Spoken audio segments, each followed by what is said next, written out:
एक दिन की बात है। भगवान विष्णु क्षीर सागर में सोए हुए थे। माता लक्ष्मी उनका पैर दबा रही थी। तभी माता लक्ष्मी बोली कि प्रभु, मैंने आज एक ऐसी घटना देखी कि जिसे देखकर हमारा मन विचलित हो रहा है। प्रभु ने कहा कि आपने कौन सी ऐसी घटना देखी कि जिससे आपका मन विचलित हो रहा है। माता लक्ष्मी ने कहा कि प्रभु, हमने देखा कि एक स्त्री फटे हाल कपड़ों में घर घर जाकर भिक्षा मांग करके जीवन बड़े ही कष्ट के साथ व्यतीत कर रही है। उसको गांव में कोई ढंग से भिक्षा भी नहीं देता।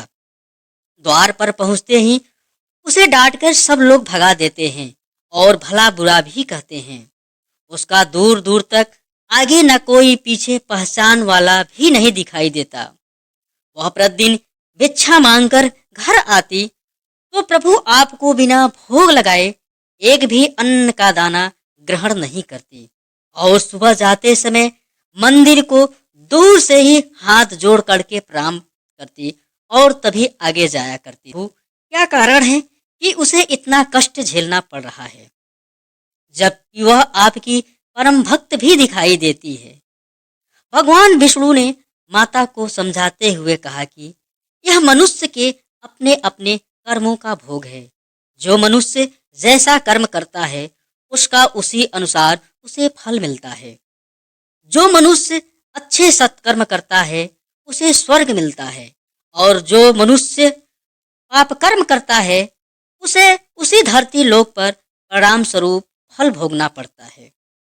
फिर माता चिंतित होकर पूछा, प्रभु, इसने कौन सा ऐसा कर्म किया है जिसके परिणाम स्वरूप इसे भोगना पड़ रहा है। भगवान विष्णु मुस्कुराकर पार्वती से कहा कि इस स्त्री ने अपने पूरे जीवन में अपने घर वालों की कभी भी इज्जत नहीं की, ना सास ससुर की, यहाँ तक कि अपने पति का भी कभी इज्जत नहीं किया और अपने पूरे जीवन में रुपए पैसे का बहुत ही दुरुपयोग किया। कभी भी किसी गरीब या असहाय की मदद नहीं की और अपनी गंदी हरकतों के कारण सभी लोगों को सदैव दुख ही दिया, जिसके परिणाम स्वरूप उसका फल इसे भोगना पड़ रहा है। क्योंकि यह प्रकृति का नियम है, जैसा आप बेच बोओगे उसी अनुसार ही आपको मिलेगा। इससे मनुष्य का देवता भी परे नहीं है। माता लक्ष्मी ने कहा, प्रभु, आप थोड़ा विस्तार पूर्वक बताइए कि इसने अपने पूर्व जन्म में कौन से बुरे कर्म किए थे जिसका फल इसे भुगतना पड़ रहा है। भगवान विष्णु ने कहा, आप ध्यान पूर्वक सुनिए, मैं इसके पिछले जन्म की कहानी आपको सुनाता हूँ। एक सुंदर नगर में मोहन नाम का सेठ रहता था। उस नगर में मोहन सेठ की गिनती सबसे बड़े व्यापारियों में होती थी। उसके दो बेटे थे। उसकी पत्नी की मृत्यु बहुत पहले हो चुकी थी, इसलिए वह अपने दोनों बेटों को बड़े प्यार के साथ पाल पोस कर बड़ा किया। रमेश बड़ा बेटा बहुत ही होशियार और मेहनती था। उसकी रुचि पढ़ाई लिखाई में अधिक थी और उसने उच्च शिक्षा भी प्राप्त की। दूसरी ओर छोटा बेटा सुरेश पढ़ाई में उतना मन नहीं लगाता था, लेकिन वह अपने पिता के साथ व्यापार में हमेशा मदद करता था।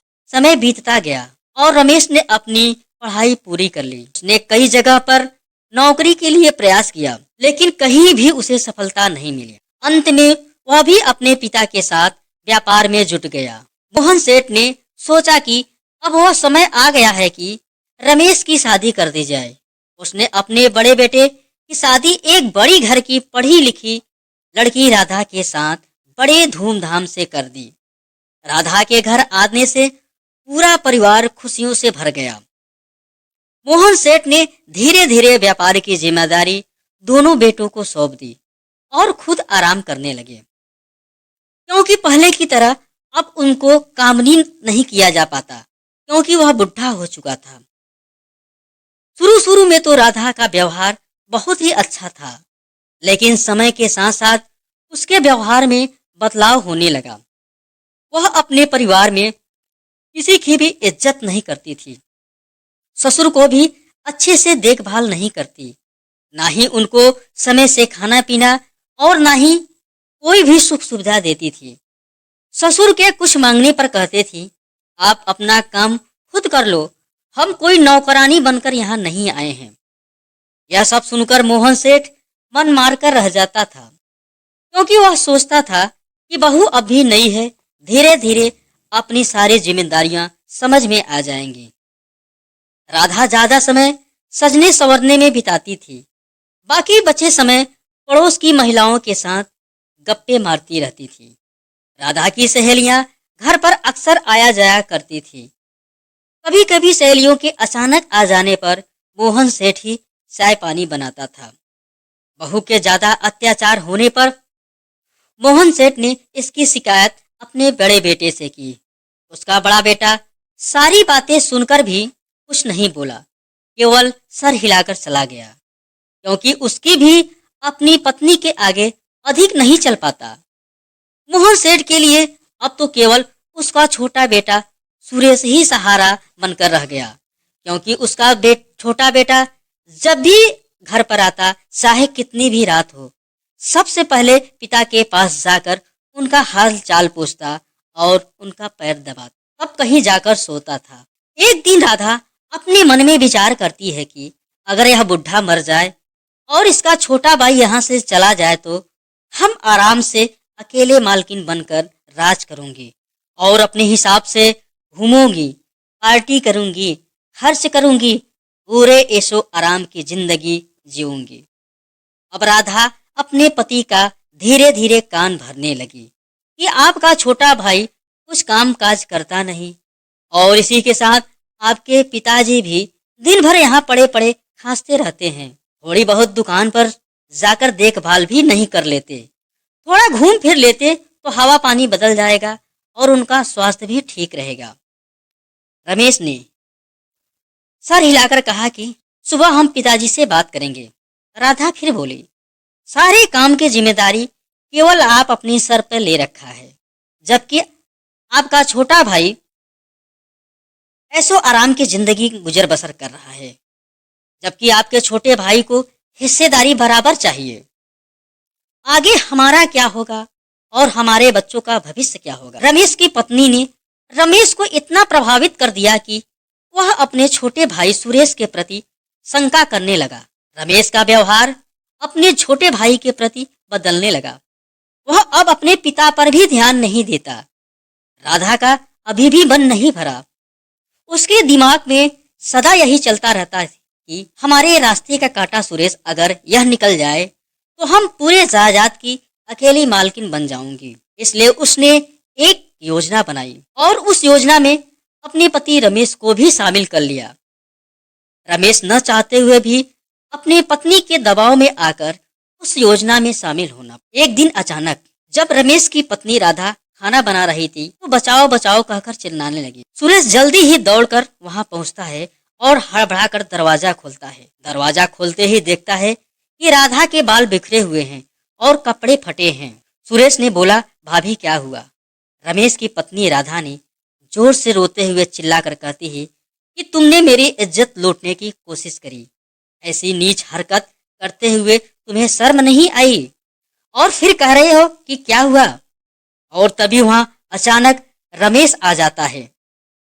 रमेश को देखते ही उसकी पत्नी रोते हुए कहती है कि देख ले अपने भाई की करतूत, अगर आप समय पर नहीं पहुंच पाते तो हमारा सब कुछ लूट जाता। आपके भाई ने हमारी अस्मत लूटने की कोशिश की। यह सब सुनकर रमेश हक्का बक्का रह गया। तभी सुरेश ने हाथ जोड़कर कहने लगा कि भाभी आप क्या कह रही हो, हम सपने में भी नहीं सोच सकता था कि आप हमारे ऊपर इतना बड़ा आरोप लगाएंगे। इतने में रमेश ने सुरेश को एक जोरदार तमाचा जड़ दिया और कहा कि इतनी नीच हरकत करते हुए तुम्हें शर्म नहीं आई? तुमने माँ बाप की इज्जत मिट्टी में मिला दी। लोग यह सुनेंगे तो क्या कहेंगे? सुरेश ने हाथ जोड़ते हुए बार बार अपनी सफाई देता रहा, लेकिन रमेश एक न सुनी। उसने कहा, तुम तुरंत ही घर छोड़कर चले जाओ, नहीं तो मैं तुम्हें पुलिस को सौंप दूंगा और पूरे बिरादरी में इज्जत मिट्टी में मिल जाएगी। पूरे खानदान की इज्जत तुमने मिट्टी में मिला दी। सिर्फ भलाई इसी में है कि तुम अभी के अभी चुपचाप घर छोड़कर चले जाओ। सुरेश अपने आप को असहाय पाकर चुपचाप घर छोड़कर चला जाता है। सुरेश के घर से जाते ही रमेश की पत्नी को खुशी का ठिकाना नहीं रहा। वह बड़ी ही खुश थी। क्योंकि उसके रास्ते का कांटा पूरी तरह से निकल चुका था। लेकिन जब यह बात सुरेश के पिता रमेश सेठ को पता चली, उसके दिल को बड़ा धक्का लगा। उन्हें पूर्ण विश्वास था कि इसमें बहू का ही सोची समझी चाल है। हमारा बेटा सुरेश ऐसी नीच हरकत कभी नहीं कर सकता। सुरेश नगर छोड़कर दूर चला जाता है। दूसरे नगर में जाकर एक बनिए की दुकान पर नौकरी करने लगता है। काम इतनी ईमानदारी से करता है कि उसका मालिक उससे सदैव खुश रहता है। एक दिन बनिए ने सुरेश को बुलाकर कहता है कि हम तुम्हारे काम से बहुत ही प्रभावित हैं। आज से तुम पूरे काम की जिम्मेदारी और देखभाल तुम ही करोगे, सारे कार्य तुम्हें ही देखोगे। आज से मैं आराम करूंगा। सुरेश के निष्ठा पूर्वक कार्य को देखकर सुरेश के मालिक ने अपनी इकलौती बेटे की शादी उसके साथ कर दी। सुरेश नए जीवन के साथ नई शुरुआत की और खुशी पूर्वक जीवन व्यतीत। उधर उसका बड़ा भाई रमेश पहले की तरह नहीं रह गया, क्योंकि उसकी पत्नी की शान शौकत धीरे धीरे जाता होती। देर रात तक पार्टी में रहना, रात को घर आना उसका प्रतिदिन का काम हो गया। फिजूल खर्ची उसकी अधिक हो, जिससे खर्चे अधिक होने लगे थे। उसको अपने अलावा कोई फिक्र नहीं था। वह सारे खर्चे सारे काम अपने हिसाब से करती। शाम को जब भी रमेश आता था, सबसे पहले उसकी पत्नी राधा उसका हिसाब लेती थी और सारा रुपया पैसा अपने पास रख लेती। रमेश कुछ कहने की कोशिश करता तो उसको डांट देती। रमेश का कारोबार धीरे धीरे बंद हो। अब वह पहले से ज्यादा चिंतित रहा। इधर छोटा भाई सुरेश सोचता है कि पत्नी भी मिल गई, अच्छा घर भी मिल गया और खुशहाल जीवन जीने लगा हूँ। एक बार पत्नी के साथ घर जाकर पिताजी से आशीर्वाद ले ले तो और साथ में भाई और भाभी का भी हालचाल मिल जाएगा। उसने एक दिन अपनी पत्नी के साथ अपने घर पर जाता, देखता है घर का रौनक पूरी तरीके से बदल चुका। घर की खुशियाँ मानो कोसों दूर हो चुकी थी। उसके बड़े भाई के चेहरे पर झुर्रियां पड़ चुकी थी और भाभी का भी पहले से तेवर बदल चुका था।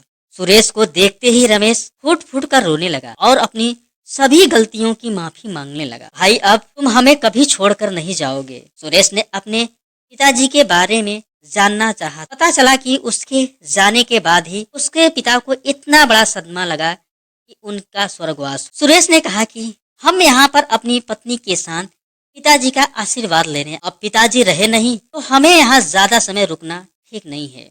रमेश के बार बार कहने पर भी सुरेश नहीं रुक। उसे अपने भाई की हालत देखी नहीं गई। वह जाते समय अपने साथ लाए हुए सारा धन अपने भाई को देकर वापस चला गया। इतना कहकर भगवान विष्णु ने फिर कहा, जो भी स्त्री अपने पति का अनादर करती है, तिरस्कार करती है, उसकी सेवा टहल नहीं करती और अपने सास ससुर की अच्छे से देखभाल नहीं करती और कभी किसी ऐसे सहाय की मदद नहीं करती, घर पर आए गरीब भिखारियों को बिना कुछ दिए भगा देती है और अपने निजी लाभ के लिए दूसरे को नुकसान पहुंचाती है और इसी के साथ रुपए पैसों का भी दुरुपयोग करती है, क्योंकि जो भी मनुष्य समय रहते पैसों का इज्जत नहीं करते हैं, आने वाले समय में पैसे भी उसकी इज्जत करना छोड़ देते हैं। ऐसे मनुष्य पाप कर्म के भागीदार बन जाते हैं, जिसके फलस्वरूप धरती लोक पर उसको फल भोगना ही पड़ता और तमाम कष्टों से जीवन गुजरना पड़ता है। यही संसार का नियम है। दर्शक बंधु, उम्मीद करता हूँ यह कहानी आपको जरूर अच्छी लगी। आप अपना कीमती राय कमेंट बॉक्स में जरूर दीजिए और चैनल पर नए हो तो लाइक सब्सक्राइब कर बेल आइकन को प्रेस करके नोटिफिकेशन ऑन जरूर कर लीजिए, जिससे वीडियो अपलोड होते ही सबसे पहले आपको मिल सके। मिलता हूँ नेक्स्ट वीडियो में। के लिए धन्यवाद। जय हिंद, जय भारत। और जाते जाते कमेंट बॉक्स में हर हर महादेव जरूर लिखना।